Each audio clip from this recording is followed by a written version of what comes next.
네, 오늘은 어린 자, 작은 자를 섬기는 교회 이런 제목으로 말씀을 전하겠는데 한번 따라합니다. 어린 자, 작은 자를 섬기는 교회.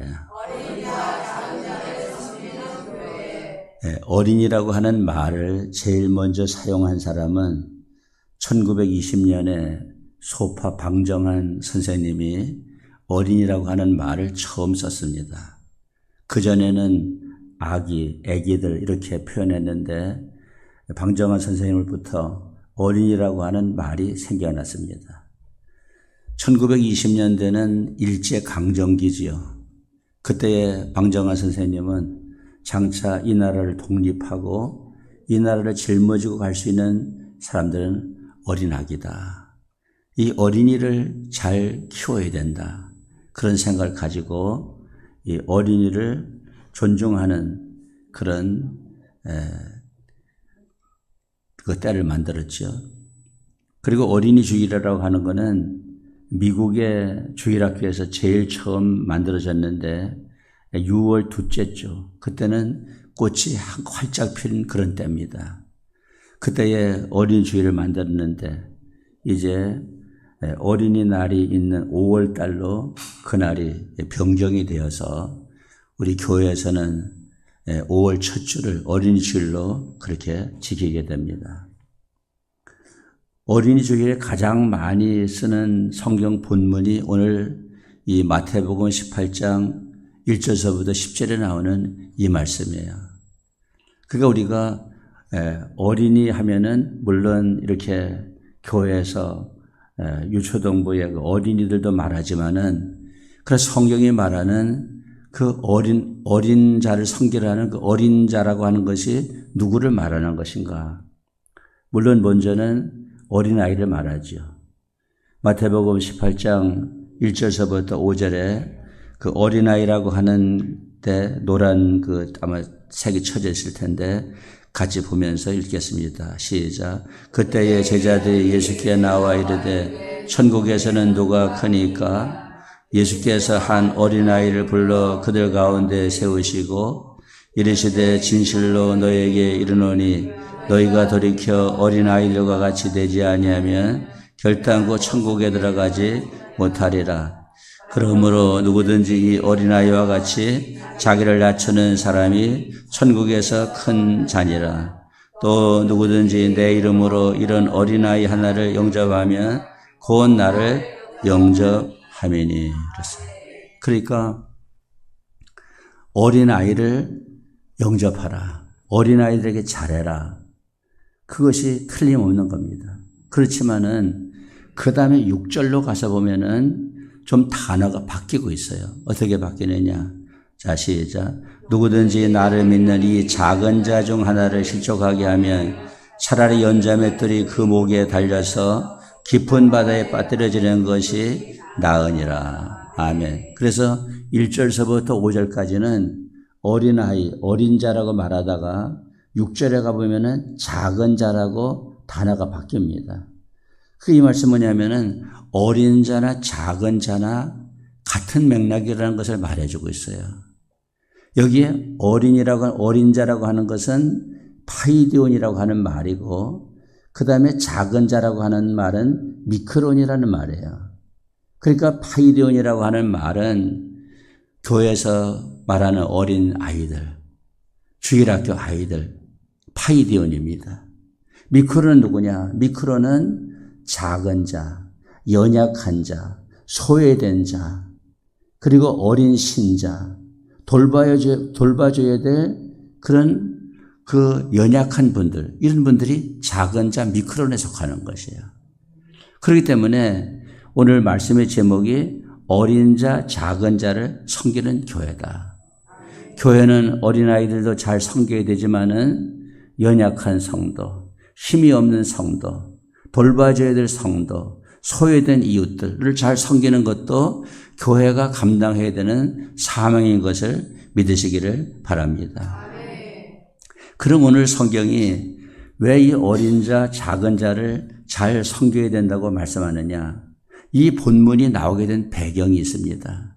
어느 날 제자들이 서로 다툽니다. 누가 천국에서 더 크냐? 그렇죠. 우리가 천국 가면은 누가 더 대접을 받을 것인가? 누가 더 클까? 하나님이 누구를 더 인정해 줄까? 하는 것을 생각하지 않을 수가 없어요. 그래서 제자들 사이에서 그런 다툼이 일어난 거예요. 천국에서 누가 크냐? 자, 마태복음 18장 1절입니다. 그때의 제자들이 예수께 나와 이르되 천국에서는 누가 크니까 그랬어요. 누구를 더 알아주느냐는 거예요. 그죠? 우리도 그런 좀 관심이 있잖아요. 천국 가면은 누가 더 대접받을까?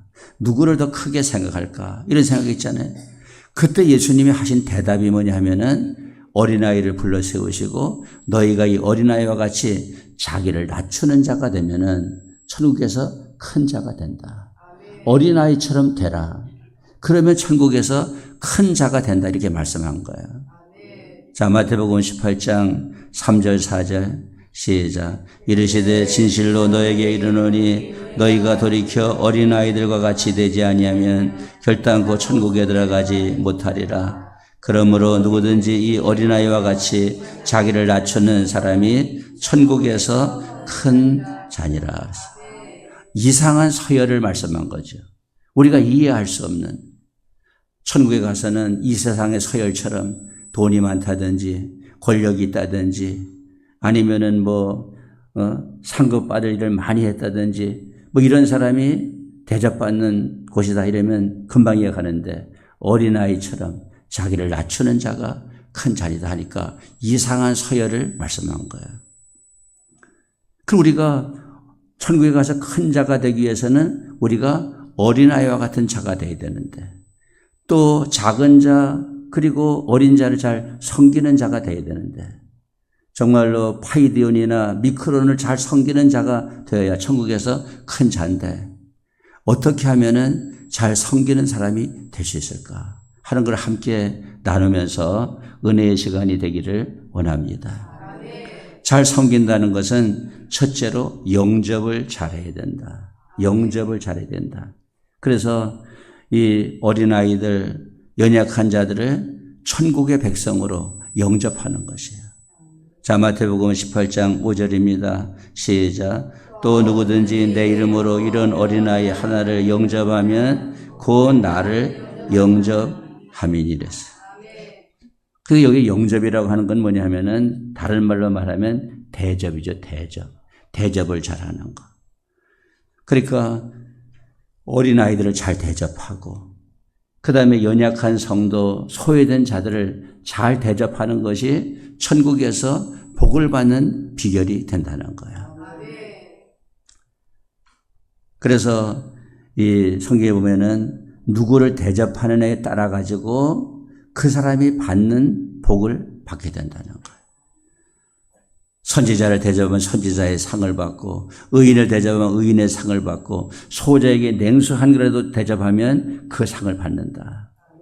마태복음 10장 41절 42절 시작. 선지자의 이름으로 선지자를 영접하는 자는 선지자의 상을 받을 것이요 의인의 이름으로 의인을 영접하는 자는 의인의 상을 받을 것이요 또 누구든지 제자 이름으로 이 작은 자 중 하나에게 냉수 한 그릇이라도 주는 자는 내가 진실로 너에게 이르노니 그 사람이 결단코 상을 잃지 아니하리라 하시니라 그랬어요. 근데 우리가 누구를 대접하잖아요. 누구를 대접하기 위해서는 어떤 마음을 가져야 대접할 수 있느냐. 그 사람을 인격자로 생각해 대접할 수 있어요. 그 사람을 무시하는 사람이 돼버리면 절대로 그 사람을 대접할 수 없어. 그 사람을 인격자로 대접을 해야 돼. 그 어린아이를 대접하려면 그 어린아이 하나를 인격자로 대해야 되고 또 연약한 자, 소외된 자를 정말 귀한 인격자로 볼 때에 그 사람을 대접할 수 있는 것입니다. 우리가 주는 거하고 대접하는 거하고는 다릅니다. 준다고 대접이 아니에요. 여러분 거지가 오면은 주잖아요. 그런데 누구도 거지를 대접했다고는 말하지 않아. 그냥 주는 거야. 왜 거지를 대접했다고 말하지 않느냐? 거지를 인격자로 생각하지 아니하고 그냥 줘서 보내는 존재로 생각했으니까 거지를 대접했다고는 말하지 않거든요. 그러니까 준다고 해서 대접이 아니야. 대접하는 것은 그 사람을 인격적으로 대접할 때에 주는 것이다. 우리 인디언 속담에 보면은 이런 말이 있습니다. 누군가를 평가하려면 그 사람이 신었던 신발을 신으라 그랬어요. 역지사지. 그 사람의 입장에 되어서 나 자신을 한번 생각해 보는 거예요. 그러니까 거지가 왔을 때에 내가 만약에 거지가 되었다면 상대방이 나를 어떻게 대해 주기를 원할까? 아, 저 거지 왔네. 그래가지고 못 본 채 하는 그런 걸로 대안받기를 원할까? 아니면은 내가 나도 모르는 가운데 거지가 됐는데 저 상대방이 나를 어떻게 대해주면 좋겠나? 인격적으로 대해주면 좋겠다. 이런 생각을 하는 거 아니겠어요? 그리고 역지사지라고 하는 말은 내가 그 사람의 입장이 돼보는 거예요. 그 사람의 신발을 신어보는 거예요. 그럴 때에 다른 사람의 입장을 알게 되고 그리고 그 사람을 이해하게 되고 대접하게 된다는 거죠. 우리가 이해한다는 말 여러분 잘 아시는 대로 영어로 understand라 그러지 않습니까? under라고 하는 것은 낮은 데 서는 것을 말해요. 낮은 데서 stand, understand. stand는 서서 바라보는 거죠. 낮은 데 서서 바라볼 때에 그 사람을 존중하게 되고 그 사람을 대접하게 되는 것이에요. 여러분 남을 대접하는 사람이 될 때에 자기 자신도 대접받게 될 것을 믿으시기 바랍니다. 우리 중요 황금률 있잖아요. 황금률. 어떻게 내가 하느냐에 따라서 내가 돌려받는 거. 그래서 마태복음 7장 12절입니다. 시작. 그러므로 무엇이든 이것이 율법이요 선지자니라 그랬어요. 그러니까 우리가 서로 대접하는 거예요. 대접의 릴레이를 이어가는 것입니다. 대접받는 사람이 따로 있는 게 아니에요. 내가 남을 대접하면 그 사람이 또 남을 대접하고 대접의 릴레이를 이어가면 그 공동체가 아름다운 공동체, 평화의 공동체가 되는 거지요. 저 보스턴 병원에 앤이라고 하는 소녀가 입원했습니다. 이 소녀는 앞을 못 보는 맹인에다가 정신병을 앓고 있는 그런 소녀예요. 막 병원에서 소리 지르고 사람을 못 알아보고 막 난동을 피우고 하니까 부모님도 감당이 안 돼요. 그래서 부모님조차도 면회 오는 거를 이제 접어버렸어요. 아무도 그 아이를 돌볼 사람이 없어요. 그때 그 병원에 자원봉사자 한 사람이 있었는데 그 자원봉사자가 열심히 그 아이를 이렇게 섬겨주는 거예요. 잘 케어해주는 거예요. 한 6개월쯤 돌보다가 보니까 이제 그 아이가 많이 좋아져가지고 사람을 알아보게 되고 점점 나아지는 거예요. 그래가지고 거기에서 이 아이가 이제 건강한 아이로 이렇게 새롭게 됐어요. 그래서 그 맹아학교에 보내가지고 이제 교육을 시키는데 얼마나 아이가 영특한지 6년 동안을 우등생으로 보내게 돼요. 그리고 어떤 신문사의 도움을 받아가지고 개안 수술을 해서 앞을 보는 아이가 되었어요. 그러고 나니까 자기가 이거 보잖아요. 자기가 신문을 보다 보니까 자기보다 더 어려운 애가 있다는 소문이 거기에 기사가 난 겁니다. 앞도 못 보고 듣지도 못하고 말도 못하는 삼중고의 이런 고난을 가지고 있는 아이가 있다는 걸 알게 됐어요.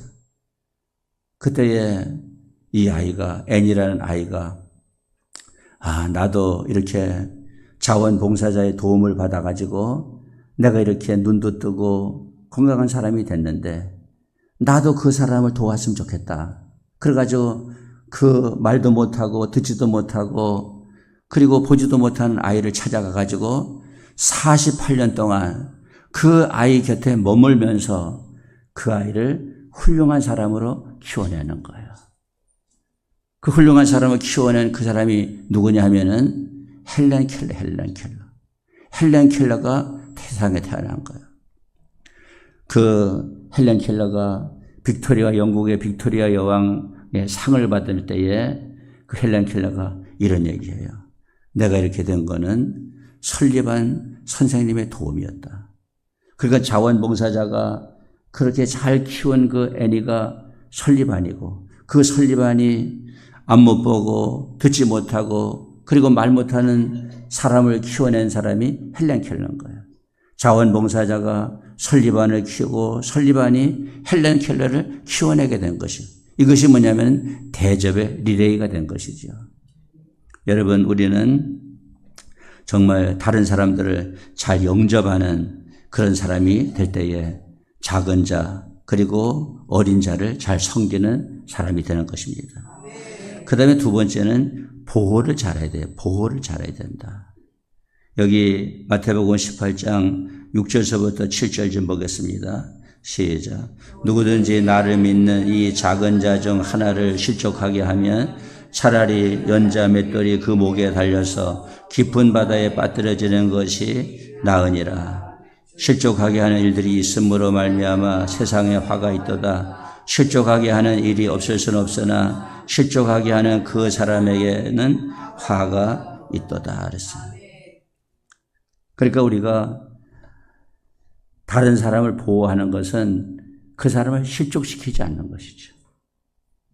우리 퍽 재미있는 이런 얘기가 있습니다. 성경에 보면은 이 작은 자들에게 천사들이 있다는, 천사들. 마태복음 18장 10절에 보면은 삼가 이 작은 자 중에 하나도 없인 여기지 말라. 너에게 말하노니 그들의 천사들이 하늘에서 하늘에 계신 내 아버지 얼굴을 항상 비옵느니라. 그러니까 연약한 자, 어린 자를 섬기는 천사들이 있다는 겁니다. 그러니까 우리가 어린 자, 작은 자를 잘 섬기면은 우리가 그들의 천사가 되는 것이에요. 천사 역할을 못하면은 차라리 죽는 것이 낫다. 자, 우리 마태복음 18장 6절부터 7절입니다. 시작. 누구든지 나를 믿는 이 작은 자 중 하나를 실족하게 하면 차라리 연자 맷돌이 그 목에 달려서 깊은 바다에 빠뜨려지는 것이 나으니라. 실족하게 하는 일들이 있음으로 말미암아 세상에 화가 있도다. 실족하게 하는 일이 없을 수는 없으나 실족하게 하는 그 사람에게는 화가 있도다. 그런데 우리가 다른 사람을 대접하고 다른 사람을 보호하지 못하는 이유 중에 하나가 뭐냐면은 그 사람을 깔보기 때문에, 그 사람의 허물을 보고 그 사람의 죄를 보기 때문에 그런 것입니다. 어린아이들에게 얼마나 허물이 많습니까? 연약한 자들에게 얼마나 허물이 많습니까? 우리에게 얼마나 허물과 죄가 많습니까? 그 허물과 죄를 생각하면은 절대로 남을 존경할 수가 없어요. 남을 잘 대접할 수가 없어요. 우린 그것을 알아야 됩니다. 예수님의 족보에 보면은 마리아 말고 여인이 4명 나오죠. 여러분 잘 아시는 대로. 누굽니까? 다말이라는 여자하고 기생 라합이라는 여자, 그 다음에 루시라는 여자, 그 다음에 바세바라고 하는 여자, 이 4명의 여인이 나와요. 근데 이 4명의 여인이 예수님의 족보에 들어가. 보통 사람의 족보도 아니고 예수님의 족보에 이 4명의 여인이 들어갑니다. 근데 이 4명의 여인이 어떤 여인이냐? 다말이라고 하는 여인은 유다의 족보를 이어주기 위해서 내가 유다의 족보를 이어줘야지. 내가 아니면 누가 있겠느냐. 그래가지고 자기를 창녀로 변장해가지고 시아버지 유다하고 근친 상관을 맺어요. 그래서 씨를 번식시키는 이런 일을 하는 거예요. 또 라합이라고 하는 여자는 기생인데 그 당시 기생은 몸을 파는 여자예요. 온갖 남자들을 상대하면서 몸 파는 기생 라합이 얼마나 그 죄가 많습니까? 또 바세바라고 하는 여자는 인물을 자랑한 여자지요. 다윗 왕이 반할 정도다 인물이 좋은 거야. 그래서 간통죄를 짓고 자기 남편을 전쟁터로 내보내서 죽게 하고 다윗과 5명의 아들을 낳아요. 이런 여인이 바세바예요. 룻은 누굽니까? 룻은 이방 여인입니다. 예수님 당시에 이방인은 개처럼 취급했죠. 자녀의 떡을 취해서 개들의 줌이 마땅치 않다. 개 취급받던 여인이 바로 이방 여인이에요. 이 4명의 여인이 다 허물 많고 추하고 죄가 많은 여인이에요. 그런데 예수님의 족보에 들어간 것은 예수님은 그런 자들을 용서하시고 용납하신다는 것을 보여주고 있는 것이에요. 우리 예수 믿는 사람은 누구도 정죄하지 못합니다. 로마서에 분명히 말씀했죠. 누가 정죄하겠느냐? 내가 의롭다고 한 자를 누가 정죄하겠느냐? 아무도 정죄할 수가 없어요. 때로 사람들은 나만 잘난 것 같고 다른 사람은 못난 것 같고 다른 사람은 다 그냥 불의한 것 같고 하지만은 그러나 예수님은 그런 죄 많고 허물 많은 자들을 위해서 십자가에 돌아가셨다는 거죠. 우리의 죄와 형벌을 위해서 돌아가셨다는 거죠. 이사야 53장 5절 6절 좀 같이 읽어보겠습니다. 시작. 그가 찔림은 우리의 허물 때문이요 그가 상함은 우리의 죄악 때문이라. 그가 징계를 받음으로 우리는 평화를 누리고 그가 채찍에 맞음으로 우리는 나음을 받았도다. 우리는 다 양 같아서 그릇 행하여 각기 제 길로 갔거늘 여호와께서는 우리 모두의 죄악을 그에게 담당시키셨도다. 우리의 허물과 죄를 위해서 예수님이 십자가상에서 돌아가셔서 그 죄와 허물을 다 용서하셨는데 우리가 뭘 하고 딴 사람의 허물과 죄를 지적하고 정죄할 수 있겠어요? 아무도 정죄할 수가 없어요. 그러니까 로마서에서 사도 바울이 말하잖아요. 절대로 정죄하지 마라. 하나님이 의롭다 하신 자를 누가 정죄하겠느냐 했어요.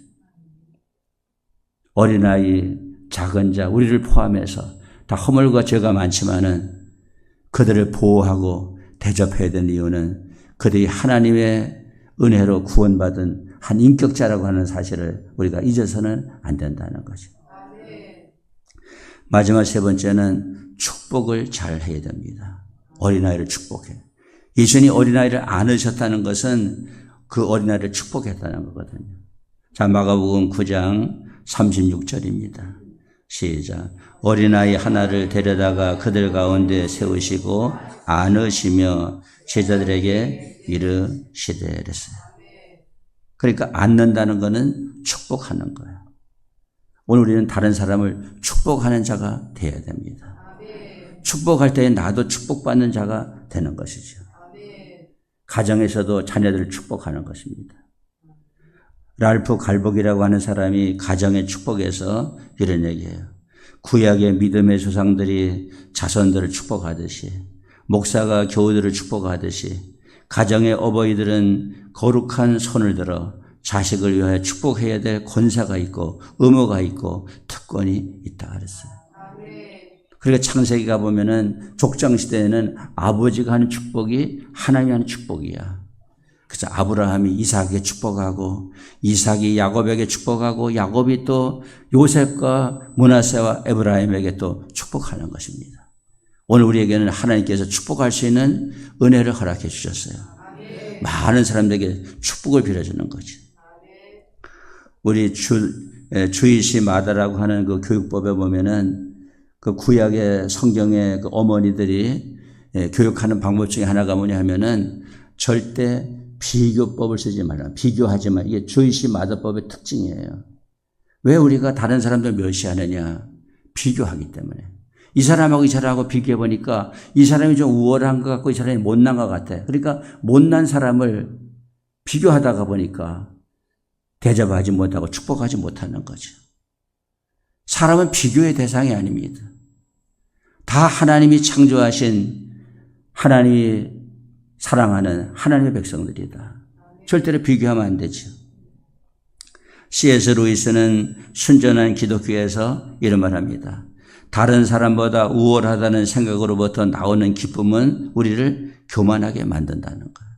아, 내가 저 사람보다 좀 낫구나. 내가 좀 돈이 더 있구나. 내가 인물이 더 있구나. 그래서 뭔가 자랑스럽게 생각하는 것은 그것은 교만일 뿐이라는 겁니다. 하나님 앞에서는 모든 사람들이 다 똑같은 것이죠. 인격이 다 똑같은 것이죠. 우리 흔히 아이들 성적순이 아니다 이런 얘기 하잖아요. 성적이 좋다고 해서 그 아이가 하나님의 복을 받는 건 아니에요. 또 못하다고 해서 복 받는 것도 아니죠. 공부를 잘하든 못하든 기술이 있든 없든 간에 하나님이 각자에게 주시는 하나님의 달란트가 있고 하나님의 그 귀한 복이 있는 거예요. 그러니까 누구나 다 이렇게 사랑하고 존경해 주는 거예요. 우리 어린아이들도 보면은 어떤 애는 공부 잘하는 애가 있어요. 못하는 애가 있어요. 인물이 좀 잘난 애가 있고 못난 애가 있어요. 그거를 구분하고 비교하면 안 되는 겁니다. 누구나 다 하나님의 사랑의 대상이다. 그 우리 순회 선교단의 그 김용희 선교사님 간증을 들어보면은 자녀가 5명 있습니다. 아들이 5명 있는데 막내 아들이 있어요. 늘 아버지가 아이들에게 얘기한 거예요. 야, 인생은 성적순이 아니다. 인생은 성적순이 아니야. 그러면서 이제 교육을 시켰어요. 근데 어느 날 그 막내가 시험을 봐가지고 이제 와가지고 아버지에게 이제 도장 받아가는 거예요. 아버지 도장 찍어주세요. 야, 도대체 너 여기 몇 점수를 몇 점이나 맞고 도장 찍어달라 그러냐. 보니까 20점을 맞아, 20점. 100점 만점에 20점 맞은 거예요. 그래서, 야, 내가 아무리 평소에 성적순이 아니라 그랬다 하더라도 20점 맞은 거는 너무한 거 아니니? 너네 반에 20점 맞은 애 또 있냐? 그러니까 내 밑에 한 명 더 있어요. 그러니까 그 반에 자기 아들처럼 골 때리는 애가 하나 더 있는 거야. 그래서 도장 찍어줬어요. 그리고 기도해 줬어요. 그러면서 마지막 결론은 뭐냐? 그 막내 아들이 다른 아이들보다가 더 선교에 관심을 가지고 하나님 더 열심히 믿고 있다는 거야. 그러니까 어떻게 될지 모르는 거지요. 오늘 우리는 사람을 비교하지 말고 모든 사람은 다 하나님의 축복의 대상이다. 그리고 축복해 주는 것. 성경에 보면 우리가 복을 빌면은 복을 빈 대로 하나님이 축복하신다 그랬어요. 자, 우리 민수기 6장 22절 27절입니다. 시작. 여호와께서 모세에게 말씀하여 이르시되 아론과 그의 아들들에게 말하여 이르기를 너희는 이스라엘 자손을 위하여 이렇게 축복하여 이르되 여호와는 내게 복을 주시고 너를 지키시기를 원하며 여호와는 그의 얼굴을 내게 비추사 은혜 베푸시기를 원하며 여호와는 그 얼굴을 내게로 향하여 드사 평강 주시기를 원하노라 할지니라 하라. 그들은 이같이 내 이름으로 이스라엘 자손에게 축복할지니 내가 그들에게 복을 주리라 하였어. 그러니까 우리 마음속에 다른 사람이 잘 되기를 원해야 돼요. 그래야 우리도 잘 돼요. 근데 인간의 마음이 그렇죠. 너는 안 되고 나는 잘 됐으면 좋겠다. 이런 생각을 해요. 우리 사람이 너도 잘 되고 나도 잘 되는 것이 있고 너도 안 되고 나도 안 되는 것이 있고 너는 잘 되지만 나는 안 되고 또 나는 잘 되지만 너는 안 되고 이 네 가지예요, 네 가지. 근데 제일 좋은 건 뭐예요? 되게 사람들이 원하는 거는 너는 안 되고 나는 되기를 원하지. 그럼 하나의 원하는 그거 아니에요. 너도 잘 되고 나도 잘 되는 거. 자, 우리 성경 시편 109편 17절입니다. 시작. 그가 저주하기를 좋아하더니 그것이 자기에게 임하고 축복하기를 기뻐하지 아니하더니 복이 그를 멀리 떠났으며 그랬어요. 남을 저주하기 좋아하니까 그 저주가 내게 돌아왔다는 거예요. 이 말은 뭐예요? 남이 축복받기를 원할 때에 나도 축복받는 사람이 된다는 겁니다. 하나님께서 아브라함에게 하신 말씀이 그거잖아요. 너를 축복하는 자에게는 내가 축복하고 너를 저주하는 자에게는 내가 저주한다. 창세기 12장 3절입니다. 시작. 너를 축복하는 자에게는 내가 복을 내리고 너를 저주하는 자에게는 내가 저주하리니 땅의 모든 족속이 너로 말미암아 복을 얻을 것이라 하신지라. 그 조지 워싱턴이 어머니 곁을 떠날 때에 어머니가 이런 축복을 해줬어요. 어머니는 내 아들 조지야, 어미의 축복 기도가 항상 너와 함께 있을 것이다 그랬어요. 우리가 자녀를 위해서 축복한 그 기도, 연약한 자를 위해서 축복한 그 기도, 작은 자를 위해서 축복한 그 기도가 살아있어서 그들에게 임하게 될 줄로 믿습니다. 이제 말씀을 맺으려고 합니다. 연약한 자를 영접하십시다. 연약한 자를 보호하십시다. 연약한 자를 축복하십시다. 기도하겠습니다.